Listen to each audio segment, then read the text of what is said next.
방송에서 제공하는 투자 정보는 투자 판단에 대한 조언입니다. 방송에서 제공하는 주식의 가치, 가격 상승 및 가격 하락에 대해서는 방송사에서 보장하지 않습니다.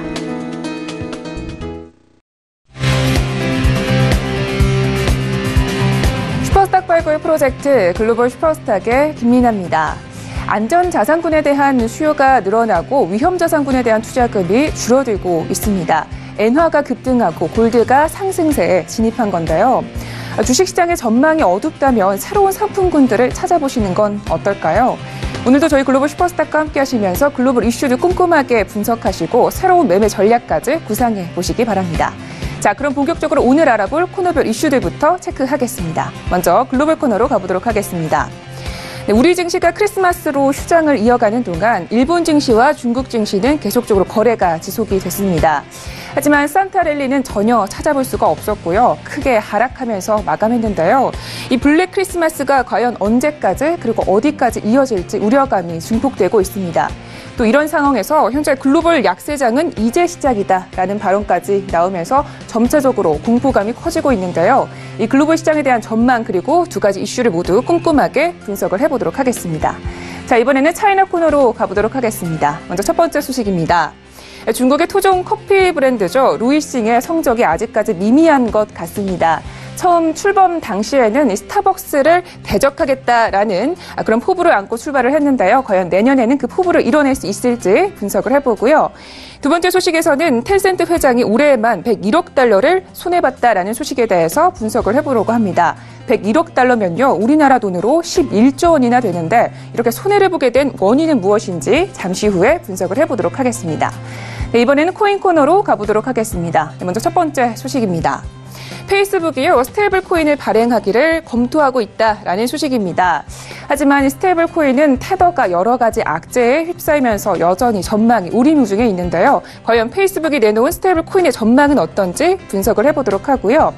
두 번째 소식에서는 현재 국내 암호화폐 거래소가 재판 중에 있는데 그 결과가 하나둘씩 나오고 있다고 합니다. 관련 소식 챙겨보시면서요, 암호화폐 전망에 대한 부분도 짚어드릴 테니까요. 끝까지 함께 하시면서 매매 전략까지 챙겨가시기 바랍니다. 자, 그럼 본격적으로 글로벌 슈퍼스탁 출발합니다.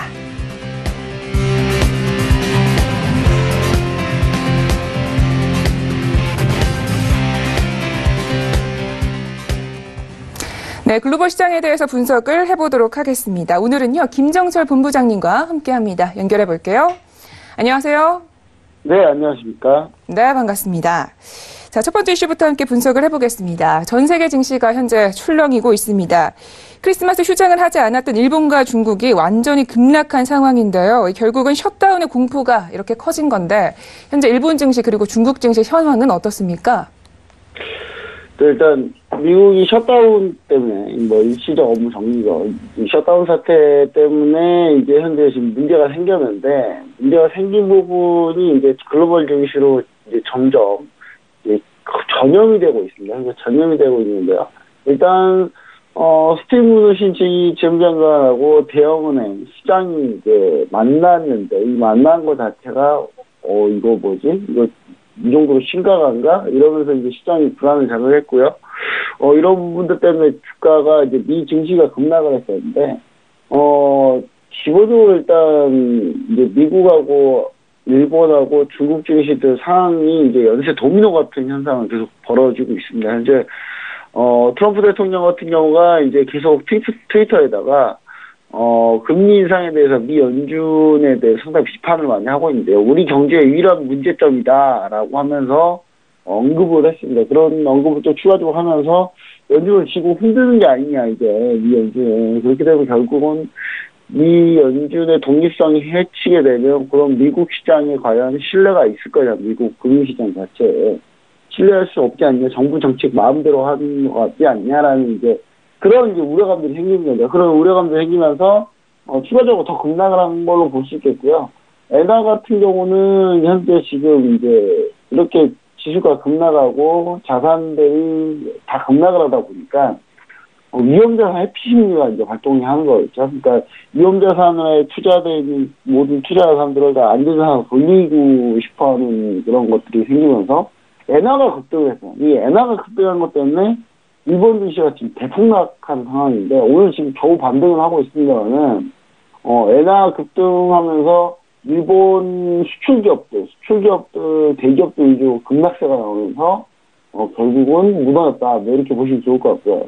중국 증시 같은 경우는 이제 무역전쟁 협상이 이 셧다운이 장기화되면 결국 어차피 셧다운 장기화되면 공무원들이 출근 안 하는 거거든요. 공무원들이 출근 안 하게 되면은 이 무역전쟁 협상을 해야 되는 사람이 다 공무원들인데 그 사람들이 지금 현재 업무 준비나 이런 게 하나도 안 돼 있을 가능성이 높다. 그러면서 결국은 이 무역전쟁 협상도 더 장기화되고 더 길게 갈 거 아니냐. 그러면 이제 중국한테 또 안 좋지 않냐. 또 왜냐면 이제 오랫동안 생각할 시간이라도 있으면 중국이 가서 야, 우리 싸우지 말고 이렇게 해봐. 좀 생각 좀 해봐. 이렇게 좀 얘기를 하고 할 텐데 지금은 생각 좀 해봐. 그러면 미국에 사는 얘기는 우리 생각할 시간이 없네. 어쩌지? 우리 지금 셧다운이라 공무원들 다 안 나오는데 이런 식으로 나오면 결국은 이제 좋은 선택을 하기가 힘들다는 거죠. 그러니까 이런 부분 때문에 중국 증시 역시 급락을 한 상태고요. 독일부터 해서 유럽까지 다 급락한 상태인데, 근데 이 부분들이 좀 장기화될 가능성이 조금 이제 점점 보이고 있다. 이렇게 좀 보시면 좋을 것 같습니다. 네, 알겠습니다. 향후에 일본 증시나 그렇다면 글로벌 증시는 좀 어떻게 흘러갈까요? 현재 이렇게 일본 증시가 폭락을 하면서 블랙 크리스마스가 된 건데 이게 연쇄적으로 작용을 하게 될까요?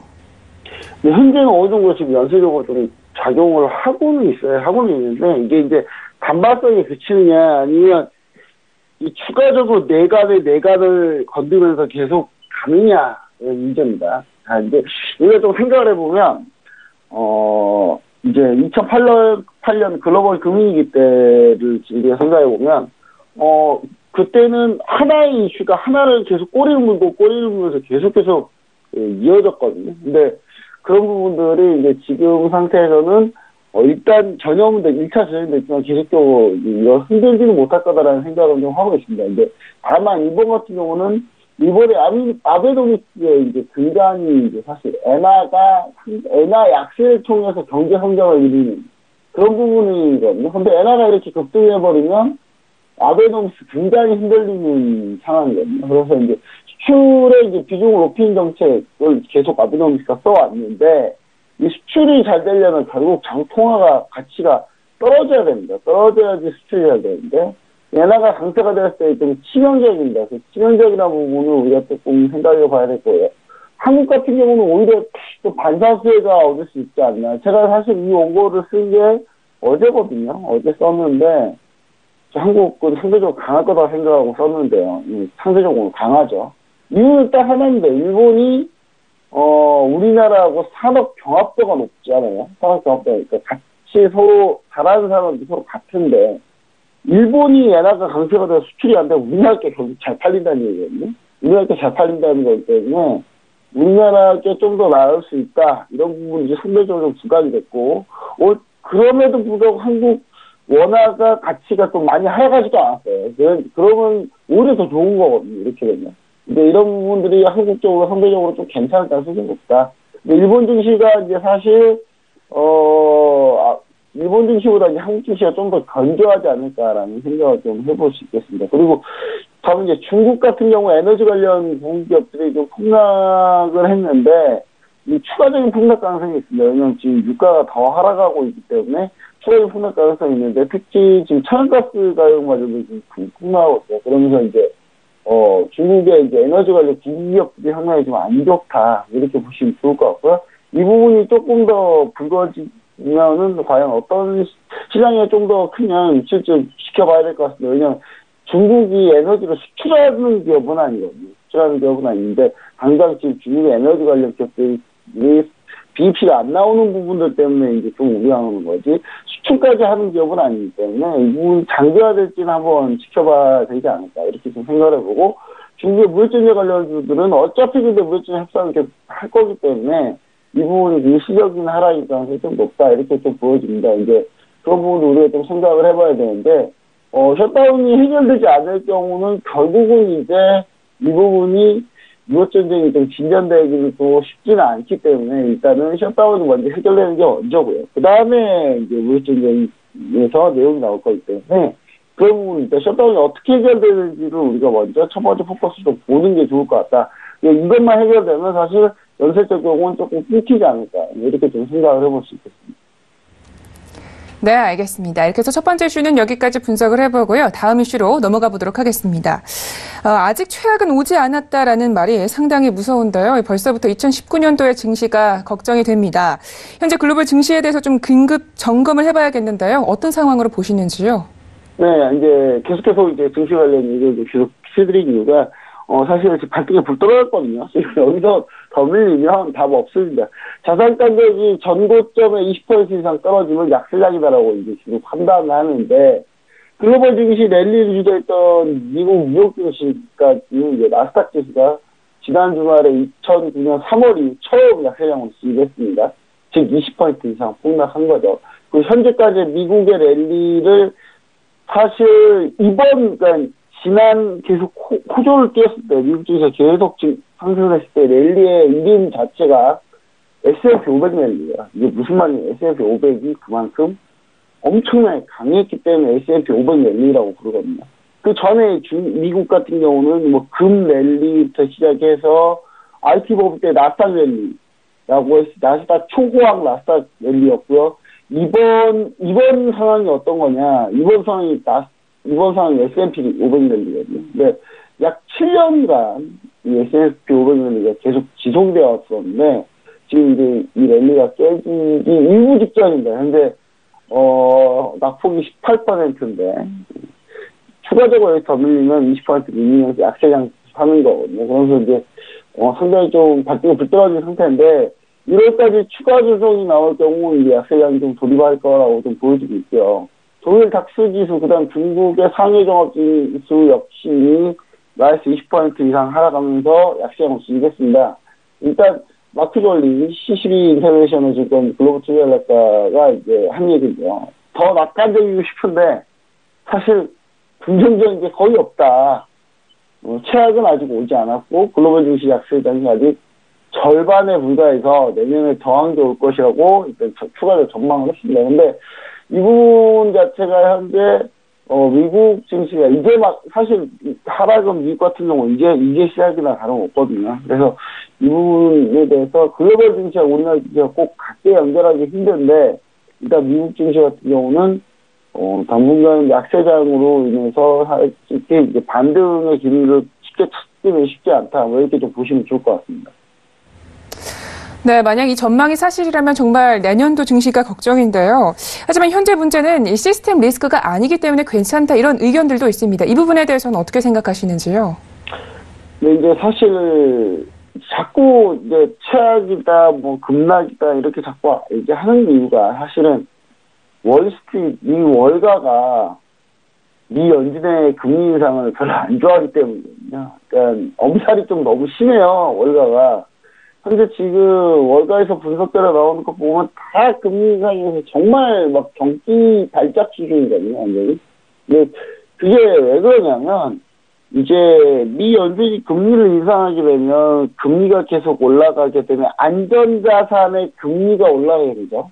안전자산의 기본적인 이제 이자나 이런 게 올라가야 됩니다. 근데 그렇게 되면은 다들 안전자산에 투자하려고 하지, 안전자산에 그동안 투자 안 했던 이유는 금리가 너무 안 좋았기 때문에 1년에 이자 2% 받으려고 투자할 바에 차라리 주식에 투자하겠다라는 생각으로 다 주식 투자를 했단 말이죠. 근데 이게 이제 금리가 인상되면서 이 정도 이자쯤은 그래도 넘어만 하지 않아라는 생각 때문에 유동성 자체가 증시에서 빠지는 거죠. 빠지면서 그럼 이제 월가가 먹고 살 게 없어지는 겁니다. 그러면 이제 그런 것 때문에 지금 엄살이 너무 심한데, 현재 문제, 이제 이런 문제가 금리 인상 자체가 기업의 부채를 압박을 해서 기업이 결국 파산하거나 디폴트 나서 이런 상황 같은 신용 이벤트가 나타날 것으로 이제 미 월가에서 그렇게 얘기하고 있어요. 신용 위험이 앞으로 엄청나게 나타날 거다.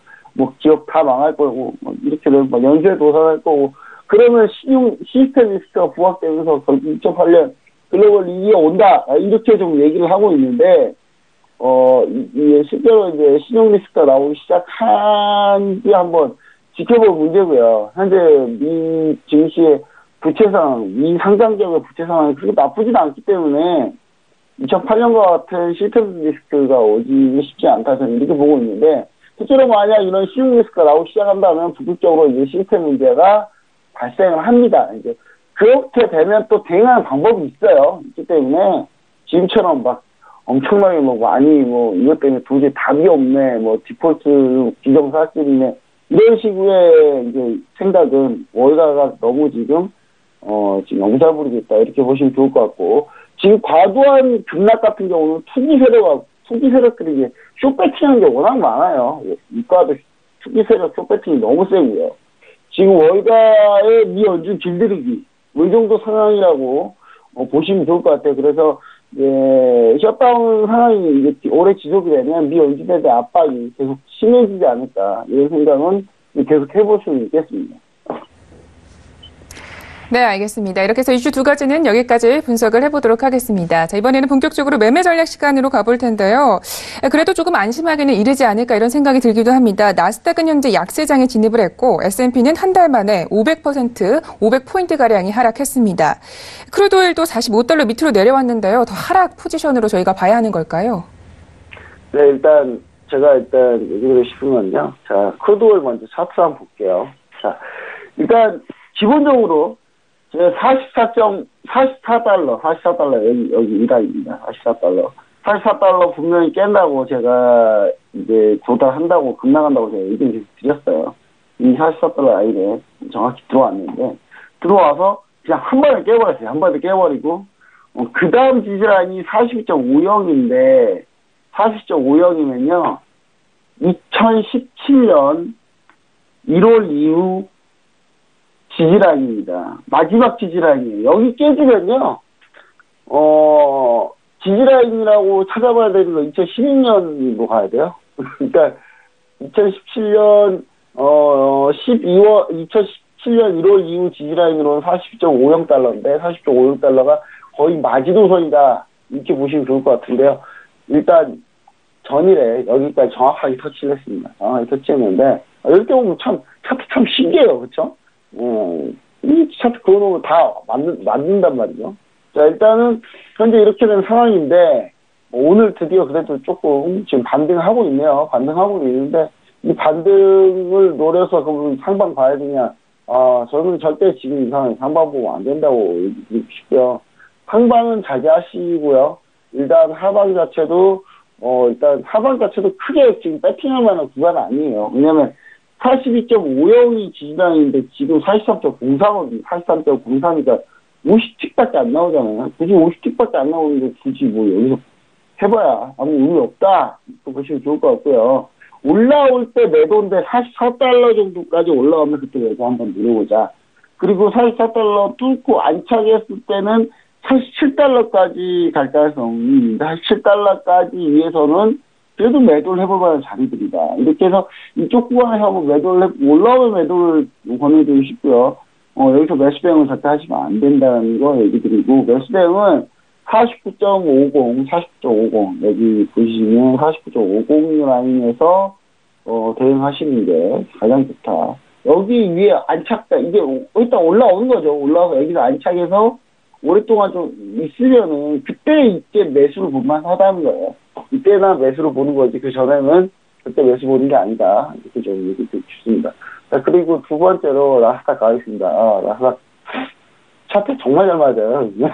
네, 나스닥입니다. 자, 아주 다행스럽게 우리나라 전 시작하자마자 지금 나스닥 올라왔어요. 사실 제가 아침 8시 이후에 차트를 보는데 5,900선까지 완전 깨버려가지고 항상 걱정을 했거든요.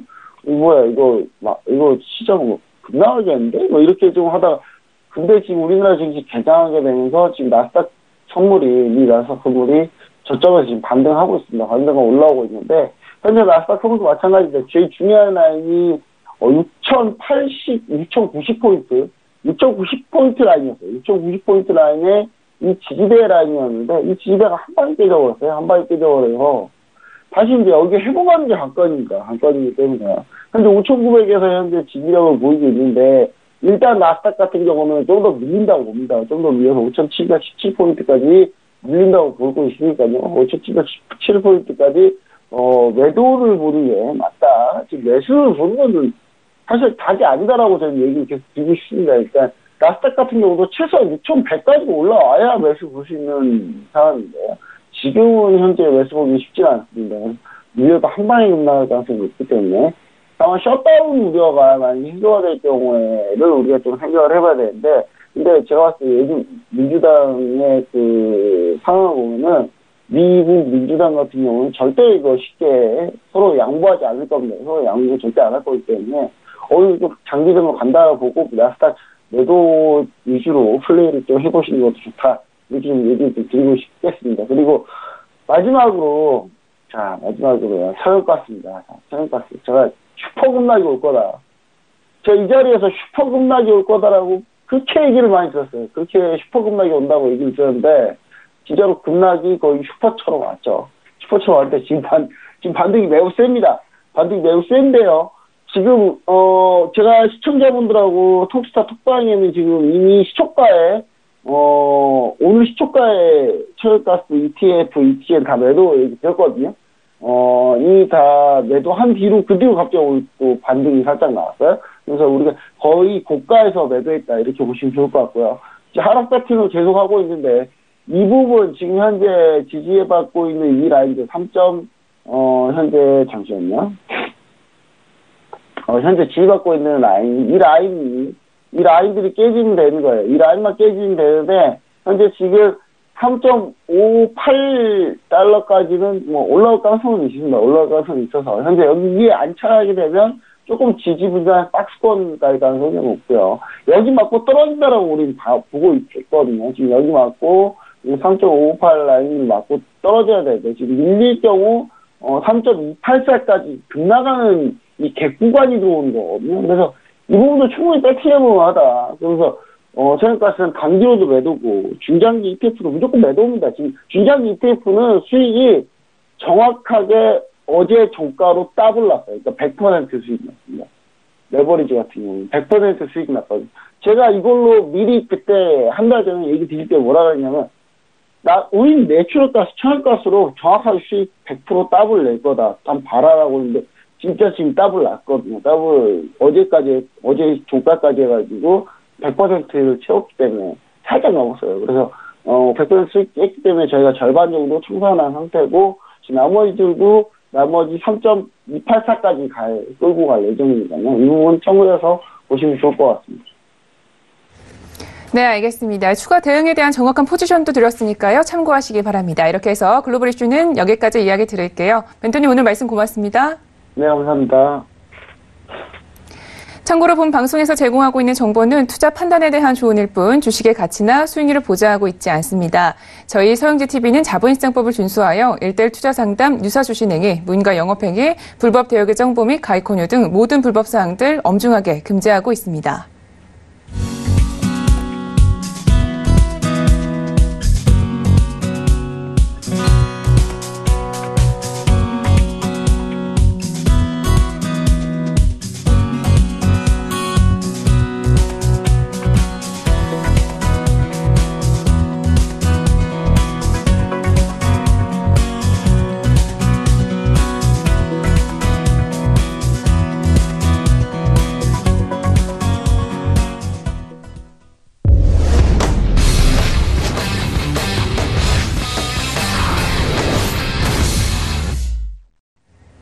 네, 차이나 코너 시작하도록 하겠습니다. 조금 더 깊이 있는 분석을 시작을 해볼 텐데요. 오늘은 김형철 멘토님과 함께합니다. 인사 나눠볼게요.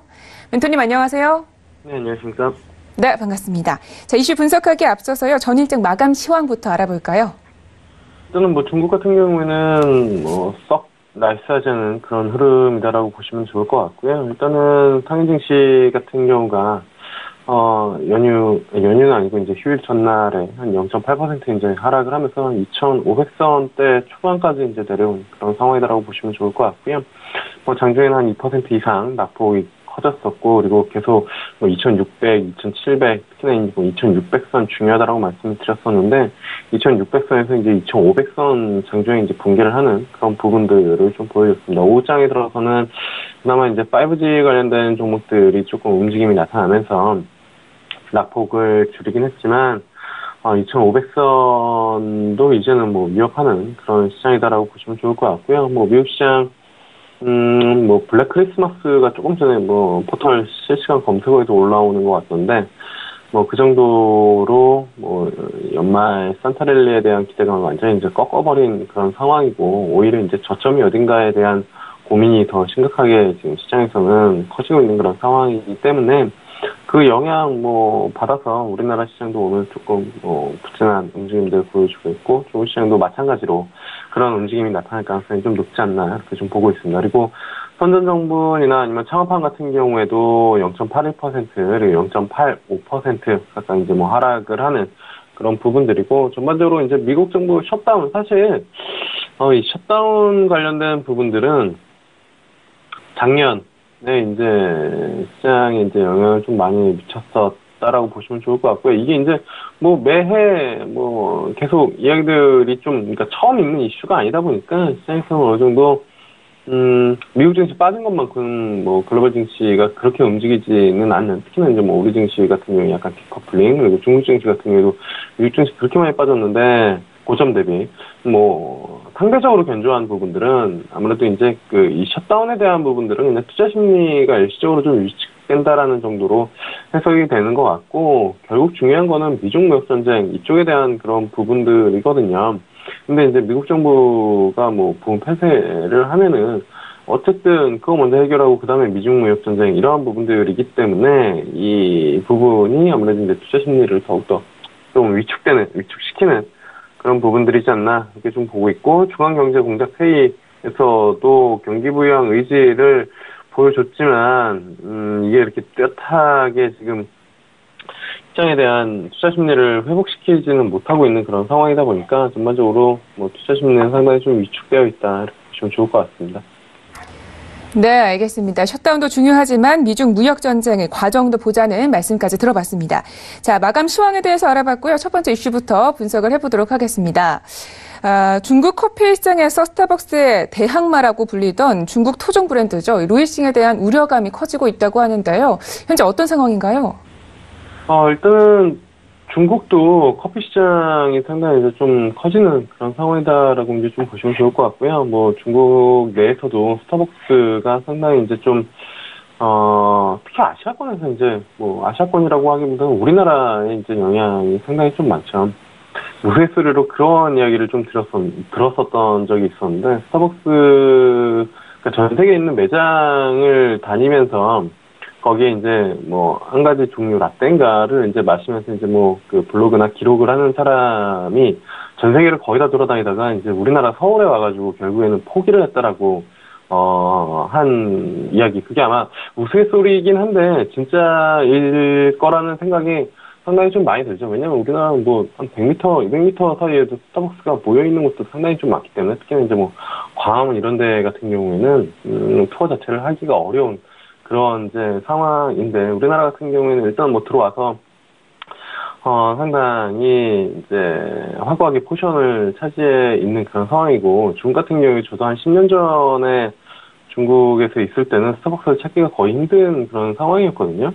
뭐 10년 아니면 7, 8년 전에. 근데 지금은 중국에서는 상당히 이제 스타벅스가 좀 많은 그런 상황이고, 그러다 보니까 이제 중국의 커피 시장이 상당히 좀 커졌다라는 그런 부분들을 인지를 할 수가 있고, 이러한 브랜드를 좀 대응하기 위해서 대항마라고 해야 되나요? 중국에 이제 토종 커피 브랜드 루이싱이라는 커피가 이제 상당히 떠오른 그런 부분들이 있는데, 일단은 뭐 올해 성적은 마이너스로 이제 나타난 것으로 좀 나오고 있습니다. 과도한 투자로 이제 적자난이 이제 나오면서 사업에 대한 이제 지속성, 이 부분들이 좀 대두가 되고 있는, 그러니까 의심이 되고 있는 그런 상황이다라고 이제 좀 보시면 좋을 것 같고요. 매출액이나 이제 뭐 영업 이익이 안 났겠죠. 이제 손실 부분들 보면은 지금 상당히 좀 크게 나타나면서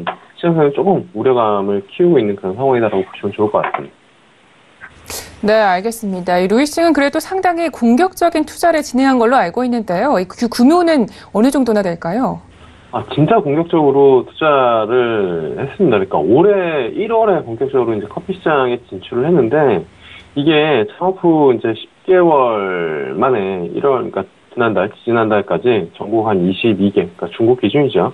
22개 지역에서 2,000여 개의 매장을 내놓은 거거든요. 그러니까 거의 한 1년이 안 돼서, 2,000개, 그러니까 한 달에 한 200개씩, 12개월 치면 한 달에 한 200개 조금 못되게 매장을 오픈을 했다라고 보시면 좋을 것 같은데, 이게 얼마나 큰 규모냐면은, 중국에 이제 스타벅스가 1999년도에 들어갔거든요. 근데 19년 동안에 3,400개, 그러니까 19년 동안에 거의 한 20년, 그러니까 20년에 4,000개가 채 안 되는 그런 부분들인데, 지금 불과 1년도 안 돼서 2,000개이기 때문에 당연히 비용이 어마어마하게 들어갈 수밖에 없는 그런 상황이다라고 보시면 좋을 것 같고, 특히나 이제 스타벅스 같은 경우에도 커피 문화가 생소했던 진출, 그러니까 14년을 제외하고 2014년부터 이제 올해 열은 게 한 2,400개, 그러니까 5년 동안에 한 2,400개 정도 열었는데, 이 루이싱 같은 경우에 1년에 2,000개,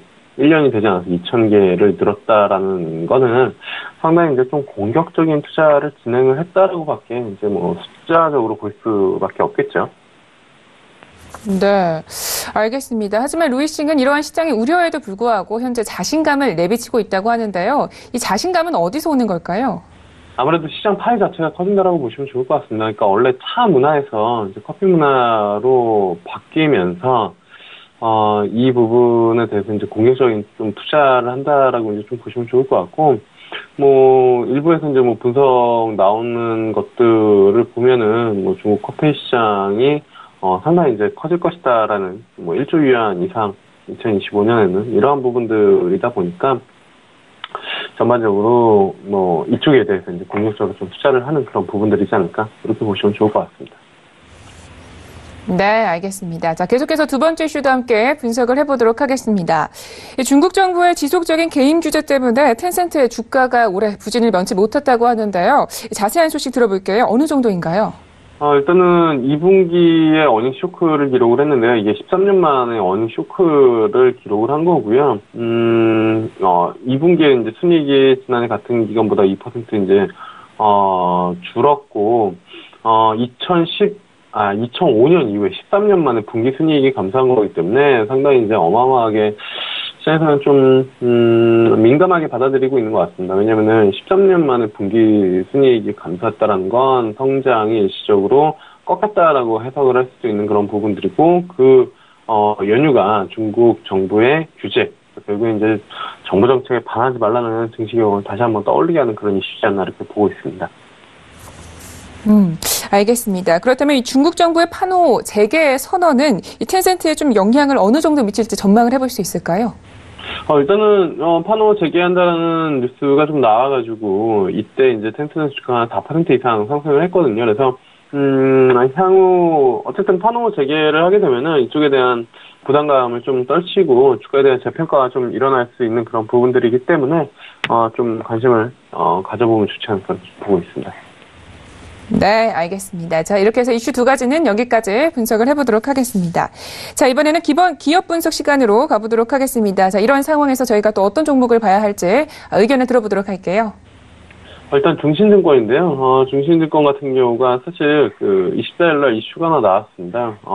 지금 광저우증권 인수를 한다라는 그런 부분들이고, 그래서 광저우증권 같은 경우 5일 동안 이제 거래가 정지가 되는 그런 부분들인데, 아무래도 이제 마찬가지일 겁니다. 중국 증시가 부진하다 보니까 대형사 쪽으로 이제 재편이 되는 그런 부분들이 나올 수밖에 없는 그런 상황이다라고 보시면 좋을 것 같고, 매출 기준으로는 한 20배, 순자장 기준은 13배 큰 증권사가 소형 증권사를 이제 가져가는 그런 부분들이기 때문에, 시장 자체에서도 긍정적인 움직임이 나타날 수 있다라고 이제 좀 보시면 좋을 것 같고, 이러한 부분들은 지속적으로 좀 이어질 가능성이 좀 높지 않나, 이렇게 좀 보고 있습니다. 워낙 이제 중증시가 글로벌리하게 관심을 많이 가졌었던 그런 부분들이고, 최근에 이제 뭐 부진하다 보니까 당연히 이제 중소형 증권사는 브로커리지 영업이나 여러 가지 이제 하는 부분들에서, 포션이 줄어들 수밖에 없고, 이게 이제 쓸데없는 비용 쪽, 보다는 인사병을 통해서 효율화를 거치는 게 훨씬 더 증시 측면에서도 긍정적이다라는 부분들이기 때문에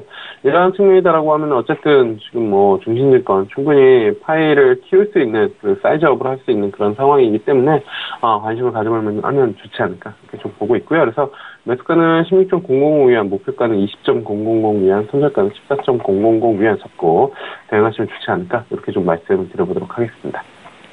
네, 알겠습니다. 오늘의 종목은 중신증권이었는데요. 현재 홍콩과 상해 두 개 시장이 모두 상장이 되어 있는데 오늘 주신 종목은 상해 현재 올라온 종목을 주셨다는 점까지 체크하시기 바랍니다. 자, 이렇게 해서 차이나 이슈는 여기까지 이야기 드릴게요. 멘토님 오늘 말씀 고맙습니다. 네, 감사합니다.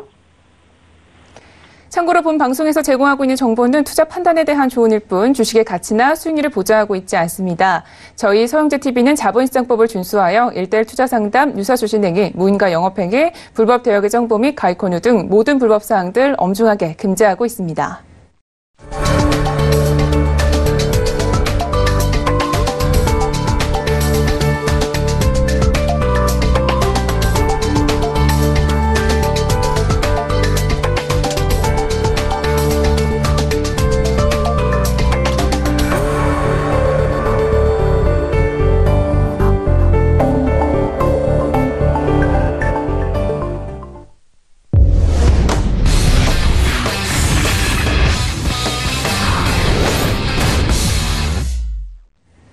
네, 코인 코너 시작하도록 하겠습니다. 이슈 분석하기에 앞서서요. 먼저 코인 시세부터 확인하고 가도록 하겠습니다.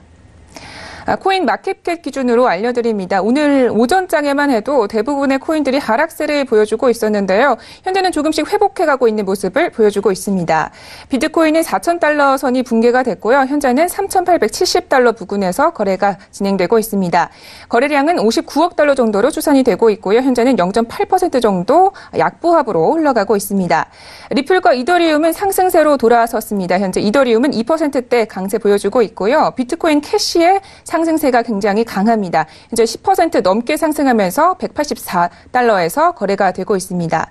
반면에 5위와 6위에 올라와 있는 스텔라와 이오스는요, 현재 하락세 나타내고 있고요. 테더는 8위까지 올라왔지만 약보합 부근에서 거래가 되고 있습니다. 전문가들은요, 최근 급등에 따른 차익 실현과 글로벌 증시가 급락세 떨어지면서 이렇게 암호화폐도 약간의 영향을 받는 것으로 분석하고 있습니다. 네, 이렇게 해서 시세 분석을 해봤고요. 저희 이슈 분석을 해보도록 하겠습니다. 오늘은요, 윤지 멘토님과 함께합니다. 멘토님 안녕하세요. 네, 안녕하세요. 네, 반갑습니다. 첫 번째 코인 이슈부터 알아보도록 하겠습니다. 페이스북이요, 암호화폐 발행을 검토 중이라고요? 네, 일단 암호화폐 발행을 21일 기준으로 지금 블룸버그 통해서 좀 공개될 예정이다라고 지금 업계에서 밝혀진 걸로 보여지고 있고요.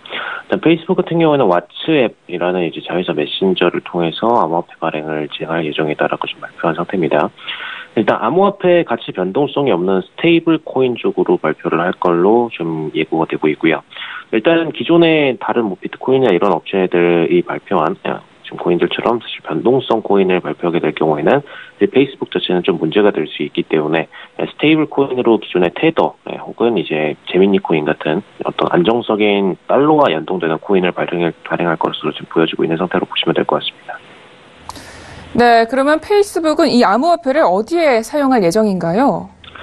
일단 페이스북은 암호화폐를 앱 내에서 송금 위주로 좀 사용할 목적으로 좀 보시면 될 것 같고요. 인도 송금 시장을 공략할 전망으로 보여지고 있습니다. 일단 왓츠앱을 사용하고 있는 인구를 보시면 인도 국민 중 2억 명 이상이 왓츠앱을 지금 현재 사용하고 있기 때문에 세계은행에 따르면 일단 인도에서 GDP의 2.8%가 해외 송금으로 유입된 송금기의 블루오션으로 보시면 될 것 같습니다.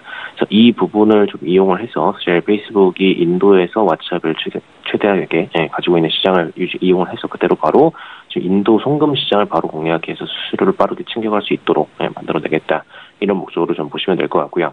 일단 기존의 스와프트, 사실은 뭐 이제 글로벌 송금 시스템을 그대로 본인들이 이용을 대체할 수 있도록 만들어냄으로써 사실 리플이 공략하던 최근에 리플의 해외 송금 시장을 그대로 본인들이 끌어와서 사실상 스테이블 코인을 이용해서 전 세계 글로벌 현금 시장을 본인들이 리플과 혹은 이제 스와프트 이 두 개의 시장을 전부 다 본인들이 챙겨감으로써 사실상 수수료의 대부분을 챙겨가겠다 이런 목적으로 좀 보시면 될 것 같습니다.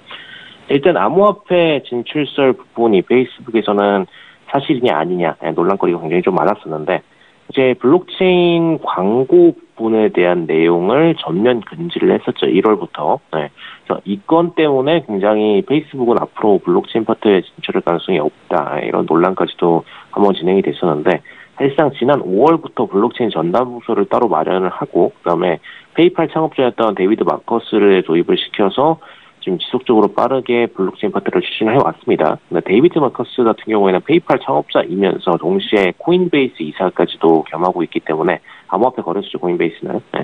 사실상 지금 페이스북 같은 경우에는 이 암호화폐 시장에 대해서 오히려 다른 기업들보다 더 집중적으로 파고 있었다라고 보시는 게 맞을 것 같고요. 이 부분 때문에 광고를 전면 금지했던 페이스북 입장에서는 굉장히 다른 기업들은 기회를 뺏어 놓고선 이제 본인들은 오히려 적극적으로 기회를 추진하고 있었다라는 부분이 좀 논란이 되고 있는 부분으로 보시면 될 것 같습니다. 일단 최근에 마커스 부사장이 실질적으로 이 부분을 진행을 할 것이냐 혹은 그냥 정말 블록체인 파트를 어떤 서비스적인 개념으로만 지금 페이스북 안에서 도입을 시킬 것이냐 정말 이제 기술적인 베이스를 말하는 거죠. 수수료적인 부분을 신경하지 않고선 정말 기술적으로 페이스북의 어떤 서비스를 발전하기 위해서 사용할 것이냐 이 부분이 논란이 됐었는데 최근에 지금 데이비드 마커스 같은 경우에는 지금 코인베이스 이사직을 권고 해직 당하면서 사실상 이 부분에서 코인베이스 이사 측에서 어떤 이해관계가 페이스북과 안 맞기 때문에 데이비드 마커스를 자르는 경우다라고 봄으로써 코인베이스의 사업 분야와 겹치는 부분이 분명히 페이스북 안에서 있을 것이다라는 논란이 좀 제시가 됐었죠.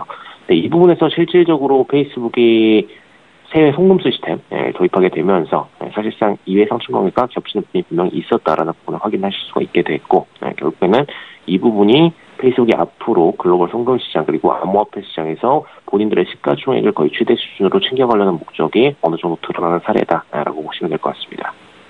네, 알겠습니다. 그러면 앞으로 이렇게 페이스북에 암호화폐가 출시가 되면은 이 시장의 변동성이 좀 있지 않을까요? 패권은 어떻게 바뀔까요?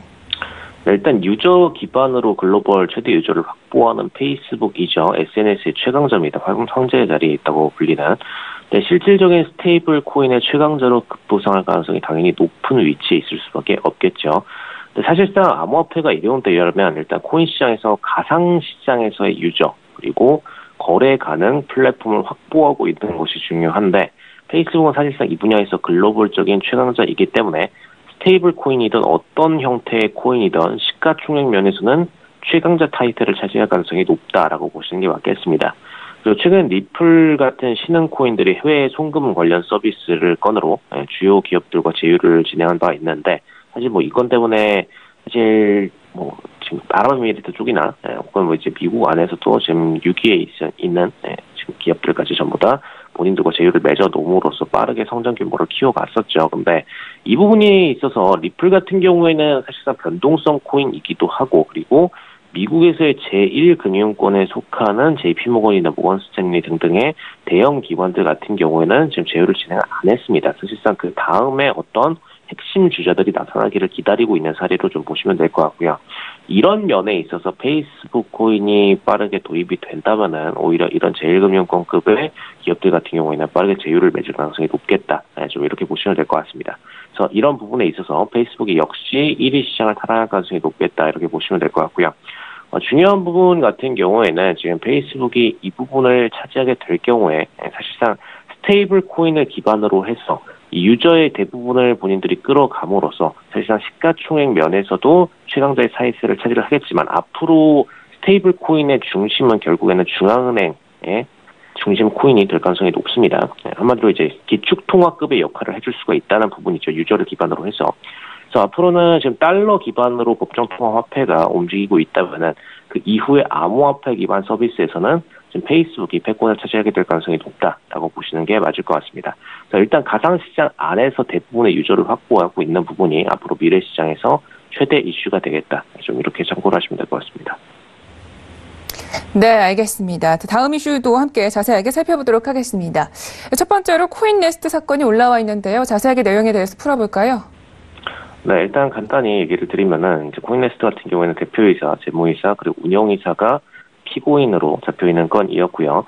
올해 1월 거래소 차명 계좌를 만든 후에 전사 조작을 통해서 510억 원가량의 암호화폐를 허위로 충전을 진행을 했었고, 그다음에 고객들로부터 이제 450억 원 상당의 지금 암호화폐를 편취를 진행을 했습니다. 그래서 이 건을 반출을 해서 다른 거래소에서 개인 명의로 투자를 하는 등 유용을 해서 재산상의 손해를 발생을 시켰고요. 지금 이 건에 대해서는 지금 10월 18일 판결이 선고되었고, 지금 대표이사 같은 경우에는 3년 집행유예, 그다음에 4년을 선고받았다, 이렇게 좀 보시면 될 것 같습니다. 그런데 윗건과 유사한 건이 지금 연달아서 수사 중에 있는 거죠? 네, 일단 다른 거래소 케이스인 코미드 거래소 같은 경우에도 거의 유사한 거래소로 보시면 될 것 같고요. 지금 대표이사, 감사, 사내이사, 기술이사 이렇게 4명이 전부 다 피고인이고, 금액 자체는 거의 동일한 금액으로 500억 원, 500억 원의 허위 충전이 진행이 됐고요. 이 금액은 역시나 자기 자본이나 암호화폐 거래 없이 비정상적으로 그냥 가상 충전된 이후에 지금 예탁금 317억 원을 편취를 했습니다. 그래서 이 부분에 있어서 역시나 본인들이 차명 계좌로 반출을 하고 나서 암호화폐에 투자는 재산상 손해를 일으켰고요. 그다음에 이 건에 있어서 역시나 중간에 횡령, 14억 원의 횡령, 그다음에 다른 거래소로 구입한 비트코인 3억 4천만 원 상당을 또 추가 은닉을 진행을 했고, 이 건에 대해서 수사는 2월에 진행이 되는데 지난 12월 4일 종결이 되었고, 결국에는 1월에 선고가 추가적으로 내려질 예정입니다.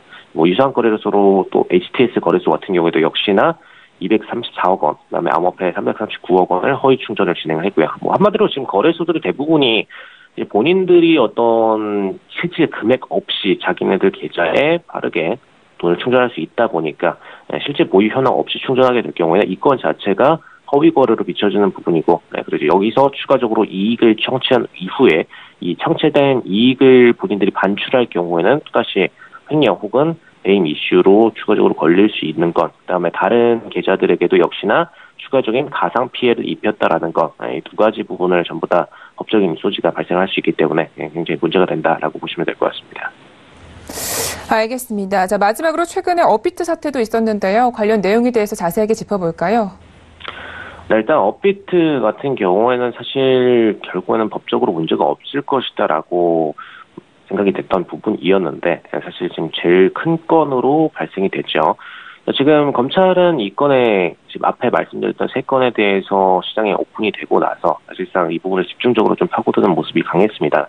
이 거래소들 같은 경우에는 본인들 계좌에서 본인들이 마음대로 충전할 수가 있는 어떤 폐쇄적인 구조를 갖고 있다 보니까 기존의 증권거래 시스템들은 다른 모든 거래소들이 한마디로 증권사들 플랫폼들이 전부 다 연동이 됨으로써 중앙 한국거래소에서 전부 다 통제가 되는 그런 시스템을 가지고 있었기 때문에 여기서 어떤 차명 계좌로 돈을 가상으로 입금하고 그리고 이거에 대해서 허수 주문을 내고 이런 부분들이 발생이 거의 불가능했습니다. 근데 지금 각 플랫폼들이 전부 다 이런 시스템들을 자발적으로 운영을 하고 마음대로 가상의 돈을 충전할 수 있는 시스템을 가지고 있다 보니까 업비트 역시나 이런 부분에 대한 의심을 받았었고요.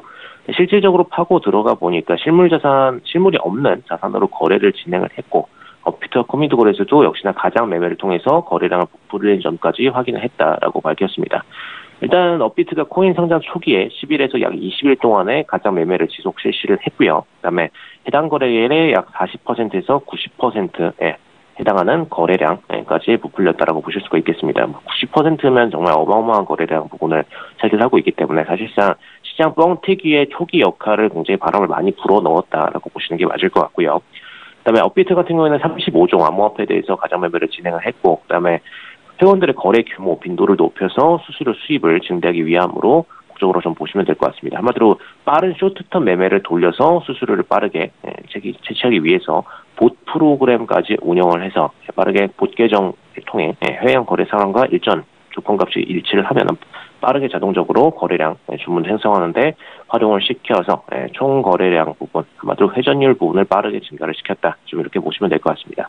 그래서 이 건으로 인해서 좀 전체적인 거래 금액을 증가시킴으로써 전체 거래소 순위도 굉장히 빠르게 끌어올렸고요. 그래서 전체 거래소 순위가 올라가게 될 경우에는 유저의 유입량 그리고 유저들의 거래 빈도수 이 모든 부분이 다 활성화가 되기 때문에 일단 암호화폐 초기 시장에서 대부분의 투자자들이 열광하면서 올라가서 지금 상단에 걸려 있는 지금 굉장히 높은 호가에 걸려 있는 이런 실질적인 투자의 실패 사례들을 오히려 더 유발시키는 건으로 좀 보실 수가 있겠습니다. 그래서 이 건은 앞으로도 업비트가 뭐 1,000억 원 이상의 지금 손실을 일으켰다 이러고 보고 있는 만큼 업비트가 추가적으로 제재를 더 강하게 당할 가능성이 높겠다. 좀 이렇게 보시면 될 것 같고요.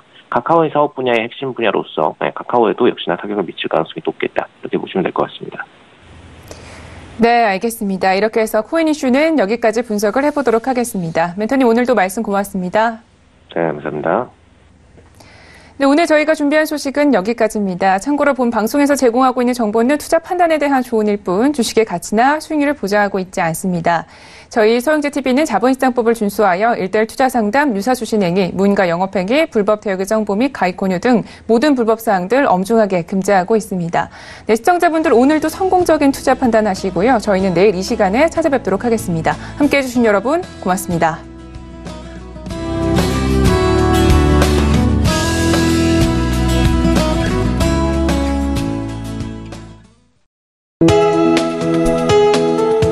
방송에서 제공하는 투자 정보는 투자 판단에 대한 조언입니다.